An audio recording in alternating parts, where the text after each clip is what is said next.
L'art nous influence de toutes sortes de façons.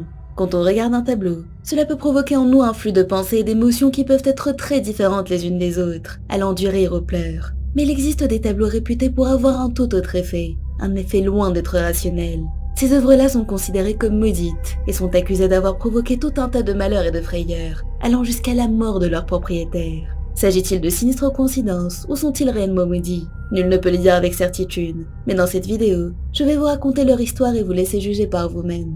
Mais avant de plonger dans les mystères de ces tableaux, laissez-moi vous présenter le sponsor de cette vidéo, un jeu mobile que vous allez adorer, Age of Magic. Dans ce jeu très axé fantasy, vous serez propulsé au cœur d'une bataille épique menée par des mages, pour changer le destin d'un monde bouleversé par les puissances de la lumière et des ténèbres. Vous pourrez collectionner et améliorer des héros légendaires pour les utiliser dans différents modes de jeu, tous plus intéressants les uns que les autres. Il y a évidemment la campagne, dans laquelle on découvre le scénario principal du jeu, avec le mage Roland et sa quête pleine de rebondissements. Il y a aussi du PVP, où on forme une équipe de héros pour défier d'autres vrais joueurs dans l'arène. D'ailleurs, en parlant de PVP, il y a un tournoi de 24 heures organisé chaque semaine, avec des récompenses incroyables à la clé. Il existe plusieurs autres modes de jeu que je vous laisserai découvrir, comme le tombeau des horreurs ou la vallée des trésors qui testeront vos limites avec leurs ennemis surpuissants. En ce qui concerne le gameplay, vous avez la possibilité de jouer avec plus de 60 héros épiques et les faire évoluer à volonté pour leur faire atteindre une puissance inégalée. Vous pourrez les équiper d'armes et d'armures à trouver, augmenter leur capacité et leur niveau de rareté, etc. Ils sont issus de plusieurs factions différentes, elfes, démons, draconiens, et chacun a ses caractéristiques propres qui lui sont uniques. Ce sera à vous d'utiliser la bonne stratégie pour trouver la combinaison idéale, afin de former l'équipe la plus puissante possible, et sortir victorieux de tous les combats effrénés que Age of Magic a à proposer. Il est disponible gratuitement sur l'App Store et Google Play, donc n'hésitez pas à le télécharger dès à présent avec les liens en description pour recevoir 65 recharges d'énergie, 150 heures, et le héros Roland de niveau 7. Revenons à nos tableaux maudits. Prêts à découvrir leur histoire perturbante? C'est parti.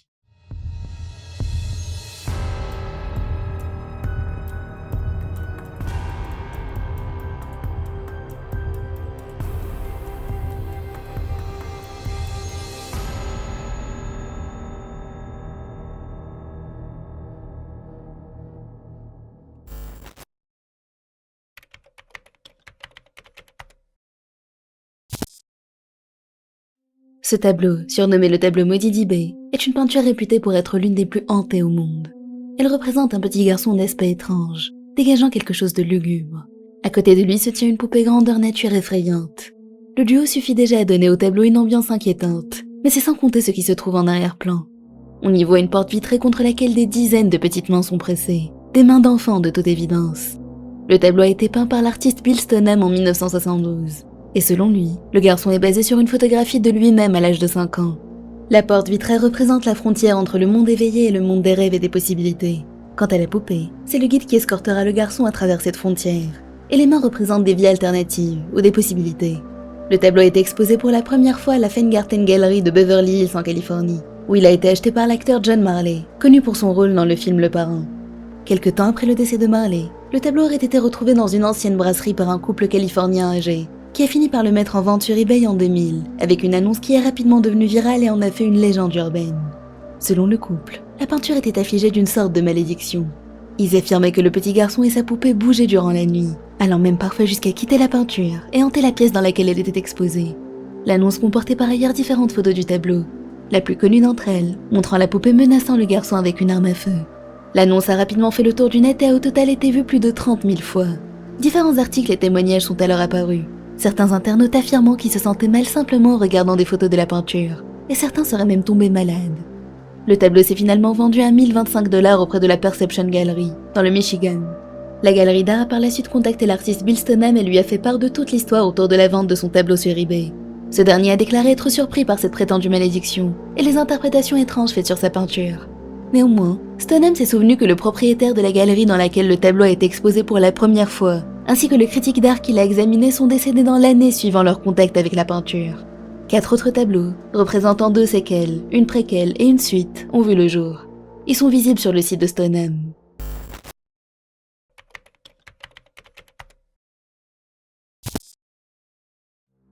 The Anguished Man est une peinture à l'huile qui, dès le premier coup d'œil, met très mal à l'aise. On peut y voir un homme à la peau rouge, peut-être écorché vif. Ses yeux ne sont que des trous béants et sombres, tout comme sa bouche qui hurle de douleur. L'homme semble être en plein tourment et souffrir terriblement. Ce tableau morbide appartient actuellement à Sean Robinson, et c'est à travers lui, durant différents témoignages sur plusieurs années, que toute l'histoire du tableau est connue et relatée. Il raconte qu'à l'origine, ce tableau appartenait à sa grand-mère. Elle a expliqué à son petit-fils que l'artiste inconnu qui a peint cette toile aurait mélangé son propre sang au pigment de la peinture, avant de mettre fin à ses jours peu de temps après l'avoir terminée. Bien qu'elle n'appréciait pas cette toile, elle l'avait dans un premier temps suspendue à l'un de ses murs. C'est là que son calvaire a débuté. Elle a commencé à entendre d'étranges bruits et des pleurs durant la nuit, jusqu'à apercevoir la silhouette sombre d'un homme rôder dans sa maison. Faisant le lien avec le tableau, sa grand-mère a finalement décidé d'enfermer la toile dans le grenier pendant de nombreuses années. Sean était fasciné par cette histoire et cette peinture, tout en restant très sceptique car profondément rationnel. À la mort de sa grand-mère, il hérite du fameux tableau. Comme sa femme ne veut absolument pas le voir exposé chez eux, il accepte malgré lui de le ranger dans leur cave. Mais après une inondation dans leur sous-sol, Sean décide de le sortir et d'accrocher le tableau dans la chambre d'amis. C'est là que les tourments débutent. La nuit, Sean et sa femme commencent à entendre des sortes de pleurs, mais sans s'en soucier davantage, pensant à des phénomènes naturels extérieurs. Il ne tarde pas à voir également une silhouette sombre qui se glisse furtivement dans la maison. Les semaines passent et les bruits s'intensifient au point d'avoir l'impression que quelqu'un pleure au sein même de leur chambre. Une nuit, Sean se réveille et aperçoit la silhouette sombre d'un homme se tenant au pied du lit, la regardant silencieusement sa femme et lui. Un autre soir, sa femme dit avoir vu un inconnu couché à ses côtés alors que Sean était encore en bas dans le salon.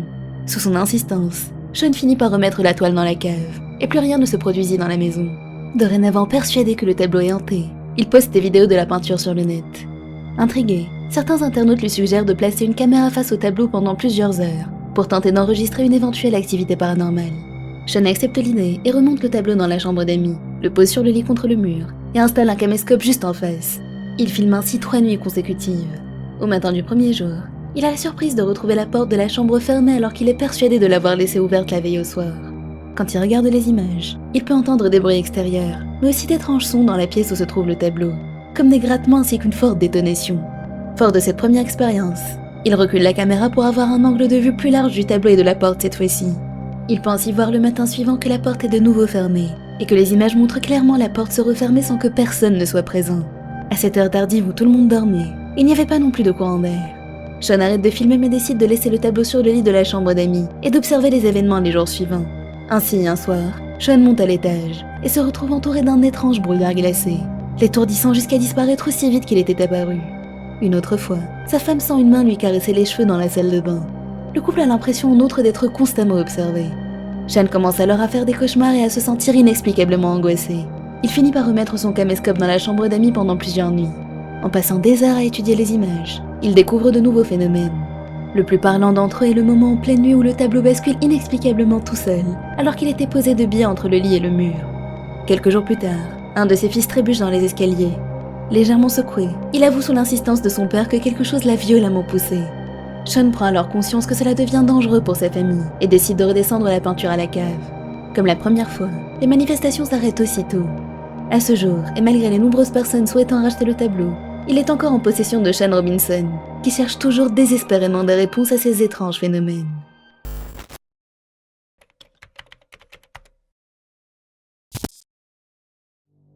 The Crying Boy n'est pas une seule œuvre, mais un ensemble de peintures réalisées par l'Italien Bruno Amadio.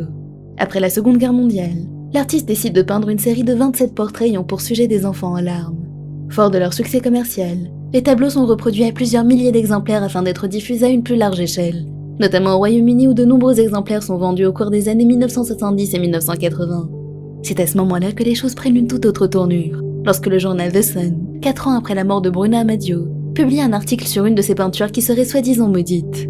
En effet, lors d'un mystérieux incendie ayant complètement ravagé une maison, la seule chose épargnée par les flammes était un tableau de The Crying Boy, copie possédée par René Mayol. Incident isolé? Pas nécessairement, puisque Alan Wilkinson, pompier d'un comté voisin, rapportera des dizaines de cas similaires où seul le tableau avait survécu à l'incendie.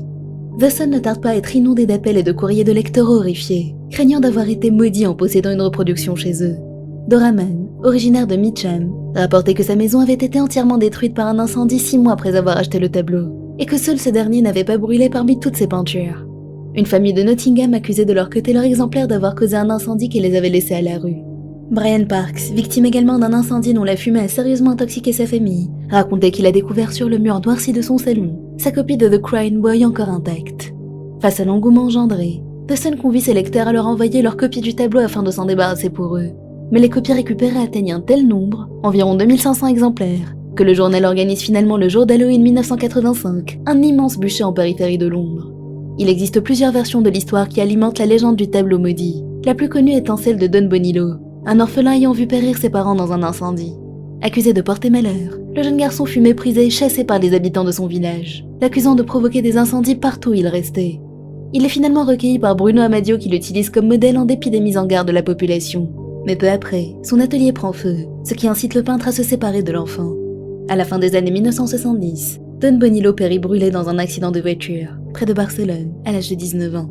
À ce jour, malgré quelques hypothèses sur le fait que les peintures sont peut-être recouvertes d'un revêtement ignifugé, personne n'a jamais pu expliquer pourquoi autant de copies de The Crying Boy sont ressorties intactes d'incendies qui auraient dû les réduire en cendres. Voilà, c'est la fin de cette vidéo, j'espère qu'elle vous a plu. N'hésitez pas à me dire en commentaire ce que vous en avez pensé, et si vous croyez réellement à la malédiction de ces tableaux, je suis curieuse de connaître votre avis. N'oubliez pas de télécharger le jeu Age of Magic avec les liens en description pour le découvrir. Il vous fera passer un bon moment pour vous changer un peu les idées. Prenez soin de vous, et à bientôt.